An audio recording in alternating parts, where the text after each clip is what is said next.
préparez-vous, mes amis, à une seule voix. Bien bonsoir, prenez place. Nous sommes ici avec notre frère, notre invité du jour, Grégory Muller. On applaudit s'il vous plaît. Amen, mon frère. C'est un plaisir de t'avoir avec nous à une seule voix et que le Seigneur puisse t'utiliser. Donc, on voit que ça fait maintenant 1 an que je te connais. Et je te vois déjà, on s'est connus dans l'évangélisation à Paris, on s'est parlé avant sur Internet. Et je me souviendrai toute ma vie au moment où tu es arrivé avec ta guitare là à Porte de la Chapelle et que tu as commencé à Porte de Bévlier à louer le Seigneur et l'atmosphère de Dieu était tombée. J'ai dit waouh, faut que je marche avec ce frère là parce que l'atmosphère de Dieu, elle est là. C'était vraiment très captivant. Et voilà, mon frère, aujourd'hui, tu vas nous parler un peu de toi, tu vas nous parler de ton témoignage que je n'ai pas eu encore l'occasion d'écouter. Mais voilà, je t'ai connu vraiment en tant que chrétien, je t'ai connu vraiment en train de louer le Seigneur. Et aujourd'hui, j'aimerais bien, et les autres qui nous suivent, ils aimeraient bien savoir un petit peu plus ce que Jésus-Christ a fait dans ta vie, comment tu étais avant de connaître Jésus, comment ça s'est passé pour toi en fait, comment tu vivais en fait. Amen. Savoir si tu peux te présenter aussi, quel âge tu as pour savoir un peu, te connaître un petit peu plus également. Oui, je vais me présenter avec plaisir. Merci, merci Victor. Pas de problème. Je m'appelle Grégory Muller, j'ai 35 ans. Je vais sur les 36 ans cette année en octobre. Et je suis marié depuis 12 ans. Donc vous faites le calcul, je me suis marié à 23 ans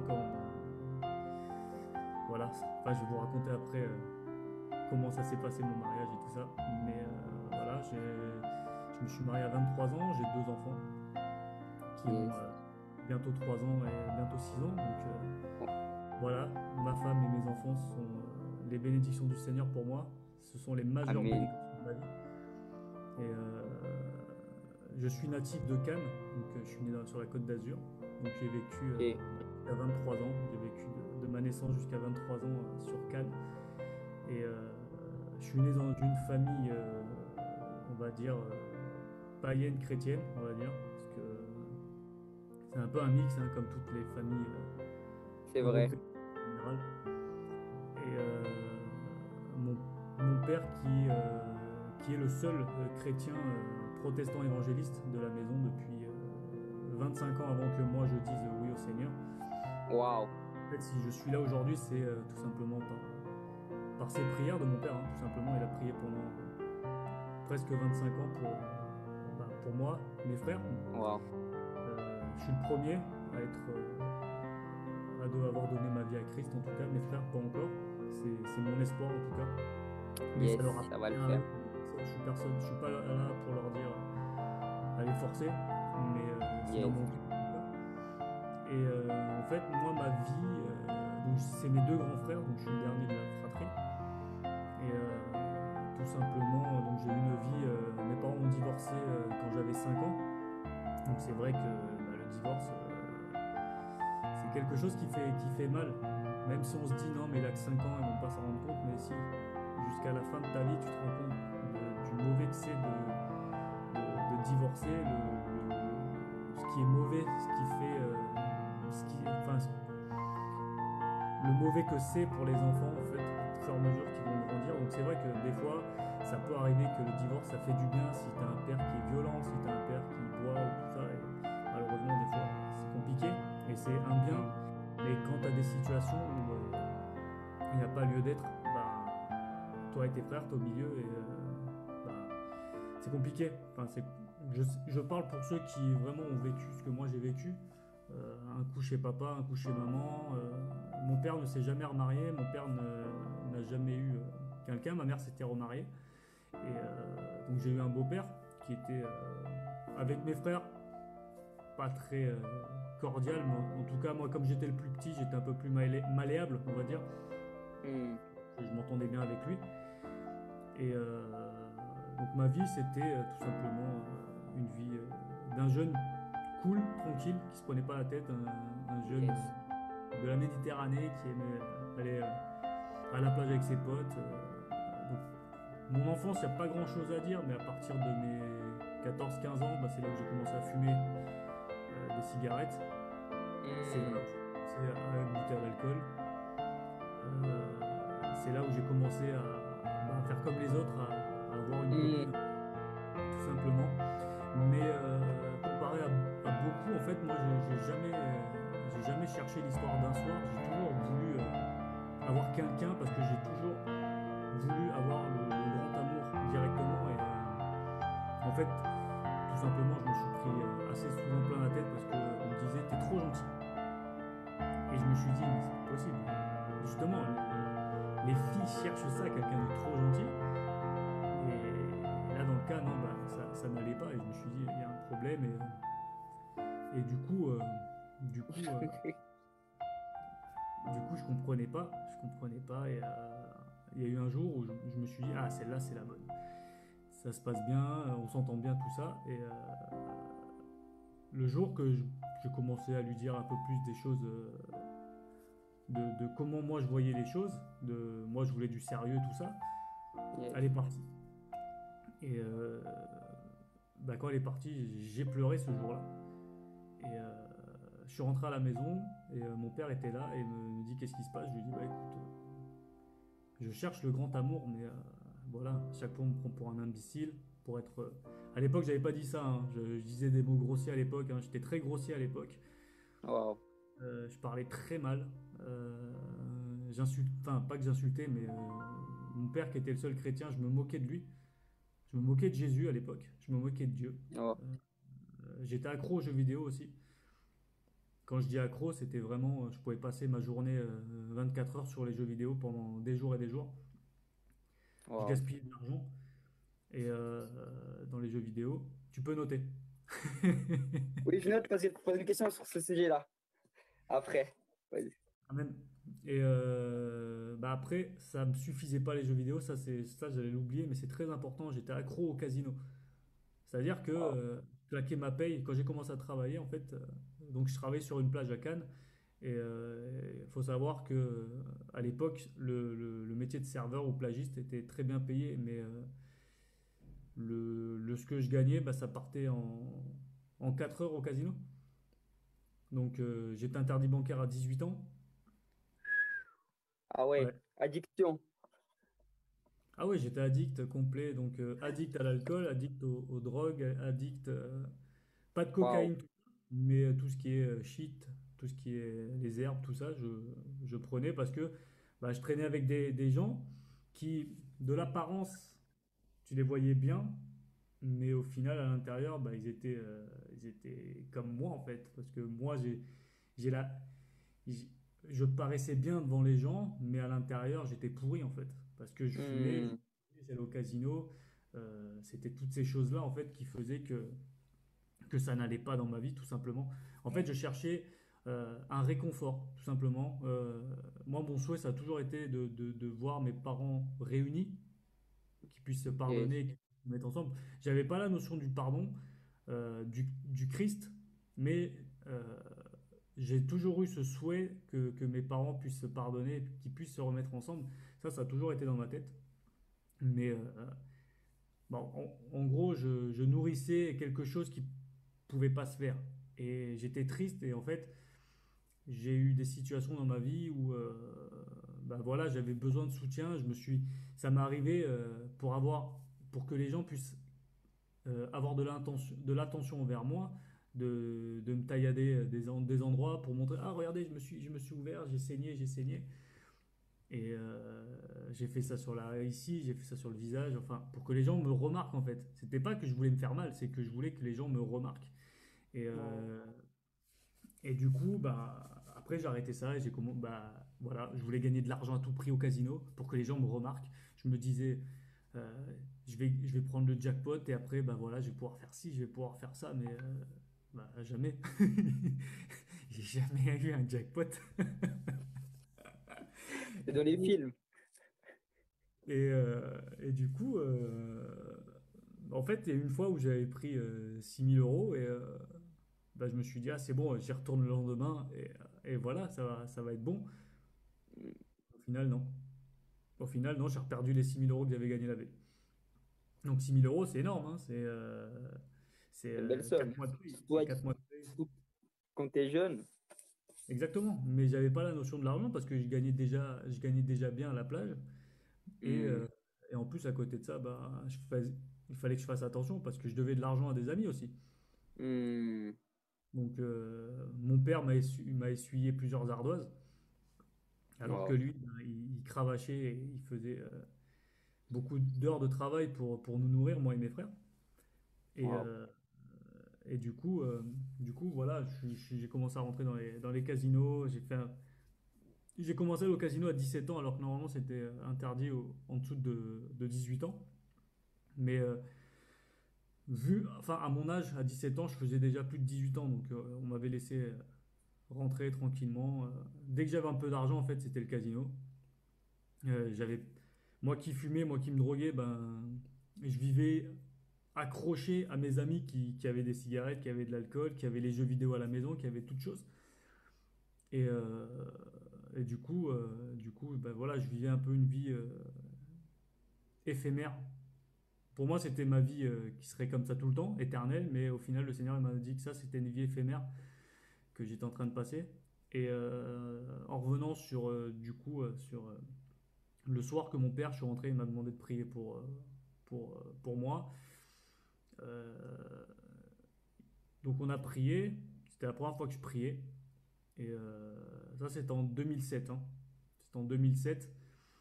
Et donc je priais et en fait, dans tous les cas, en fait, même si tu crois pas en Dieu, même si quand on te demande quand ça va pas et que quelqu'un te demande de prier, tu l'acceptes la prière. C'est vrai. Mais ce jour-là, je savais pas que que j'avais accepté et que j'avais accédé à quelque chose de nouveau en moi. Après cette prière, bah, les fruits, ça a pris du temps. Et quelques temps plus tard, j'ai rencontré mon épouse, en fait. Donc la femme qui est la personne qui allait être mon épouse jusqu'à maintenant. Sur Internet. En fait, c'était un site à l'époque qui s'appelait Badoo. Et du coup, ben, elle, c'était une amie à elle qui l'avait inscrite.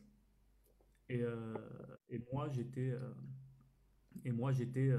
pareil. C'était un ami qui m'a dit, ouais, moi j'y vais sur Badoo. C'est bien pour l'histoire d'un soir et tout ça. Je fais, ouais, mais moi, c'est pas que je cherche.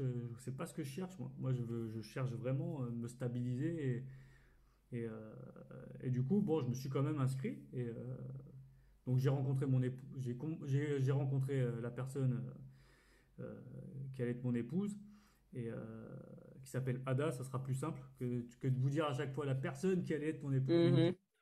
j'ai rencontré Ada sur ce site et du fil en aiguille, bon, on a commencé à discuter et on a échangé nos adresses mail. Et à l'époque c'était Messenger, c'était MSN. Donc ça date, hein, ça date. T'as dû envoyer des whiz, hein? Ouais, ça whizzait à l'époque. Et il Ouais. n'y avait pas de Facebook, il n'y avait pas de tout ça, ça Yes. n'existait pas encore.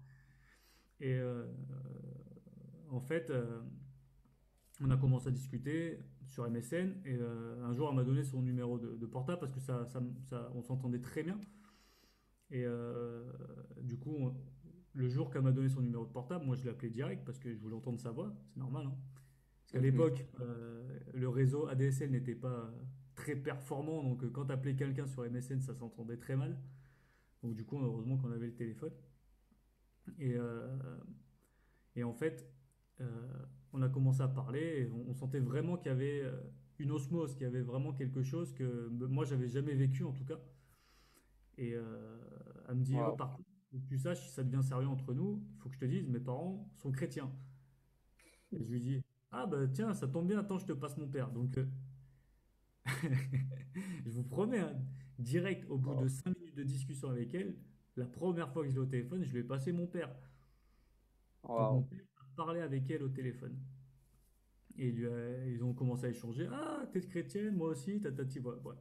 Après, je comprenais pas tout à l'époque de Dieu, tout ça. Je savais pas que Mhm. Jésus était le fils de Dieu. Enfin, pour moi, c'était vraiment néant, hein. Et, euh, et du coup, mon père, il me la repasse. Il me la repasse. Il me dit, il faut que je te parle après. Je fais, oula. Donc je finis la conversation avec Ada et quand je raccroche, il me dit, tu te rappelles ta prière? Je lui dis, oui, il me fait, allez là, ta bénédiction. Wow. Et Waouh, même là, quand je t'en plus. parle, j'ai encore Waouh. envie de pleurer parce que c'est tellement puissant, cette phrase a tellement été Waouh. puissante. Je ne croyais pas du tout au mariage, hein. Comme j'ai vu que des divorces autour de moi, j'ai toujours vu des, des divorces autour de moi.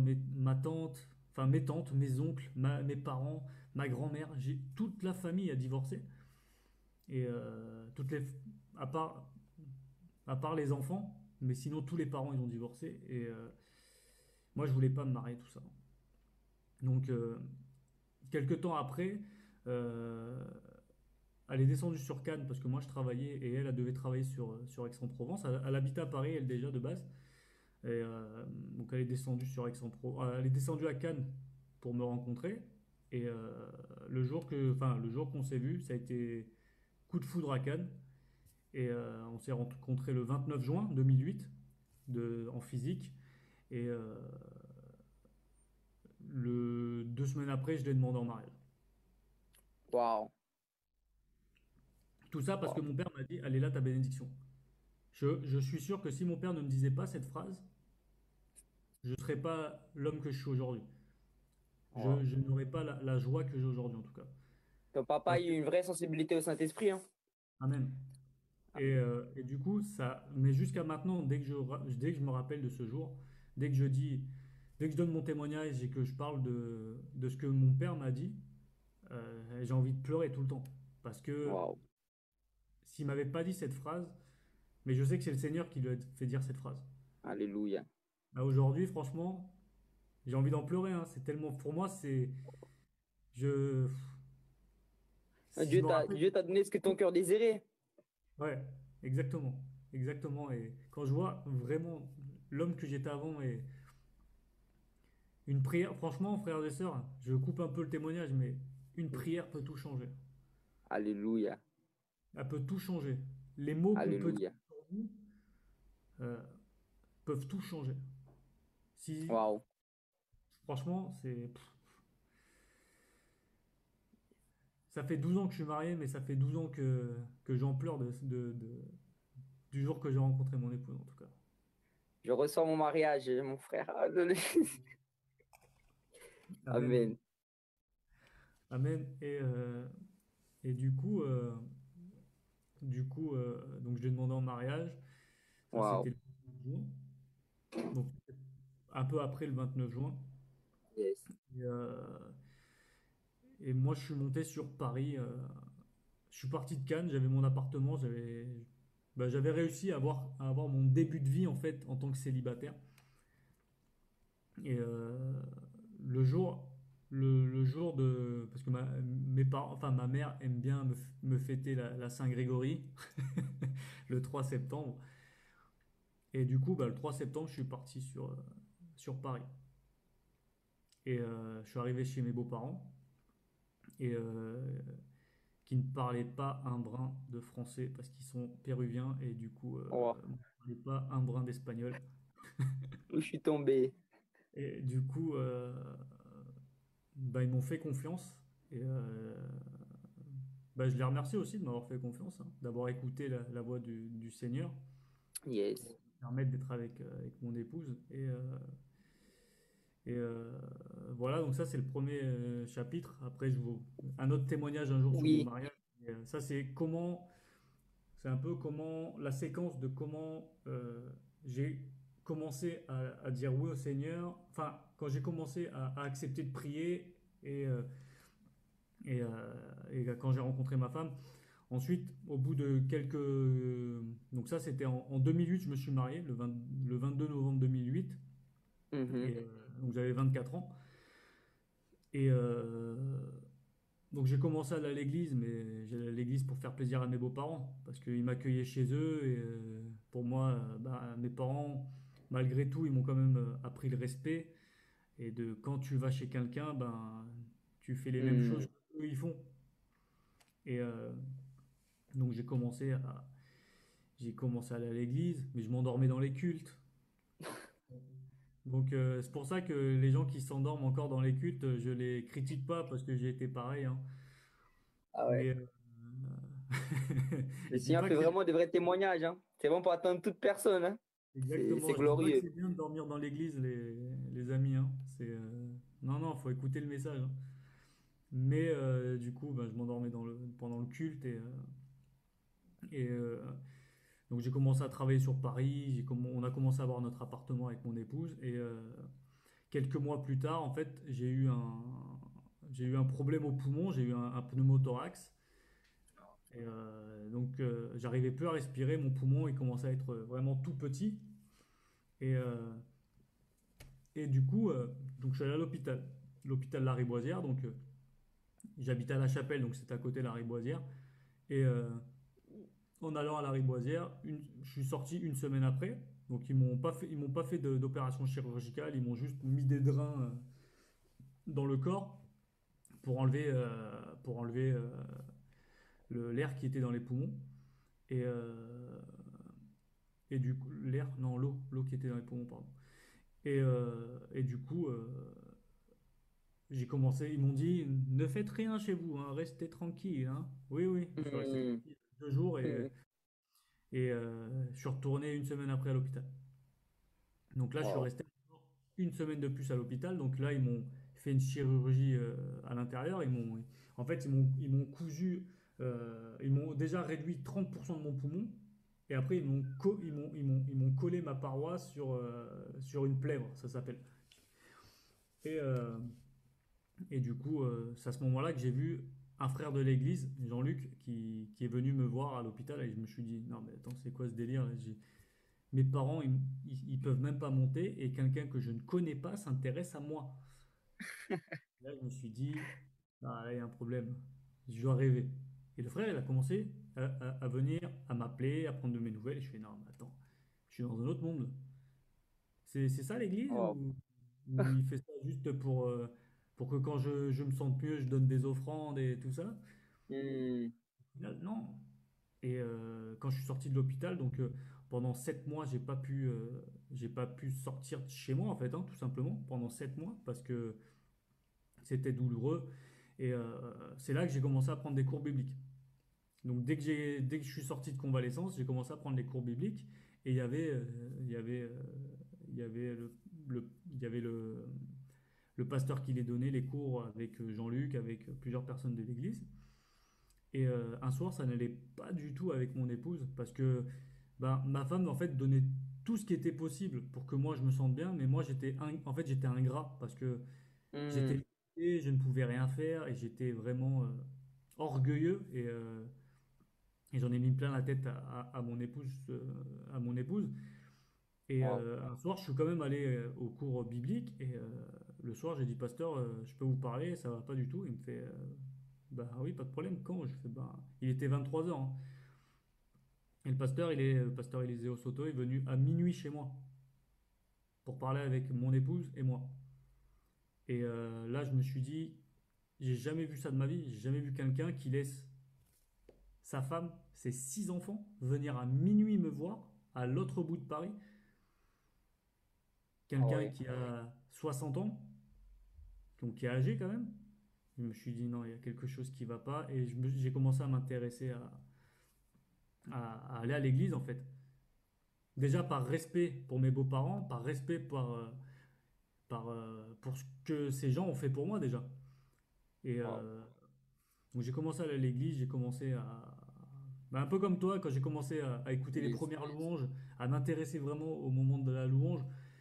Quand je levais mes mains, je sentais un feu qui rentrait dans mes mains en fait, et j'avais les mains bouillantes. Et il y a eu un jour, en fait, je parlais pas encore espagnol, hein. Je commençais à parler un peu quand même. Je commençais à comprendre, hola, qué tal, tout ça, quoi. Et, euh, et du coup, il y a eu un jour où il y a eu des frères du Chili, des missionnaires du Chili qui sont venus. Et ils étaient une trentaine. Et en fait, leur vie m'ont impacté.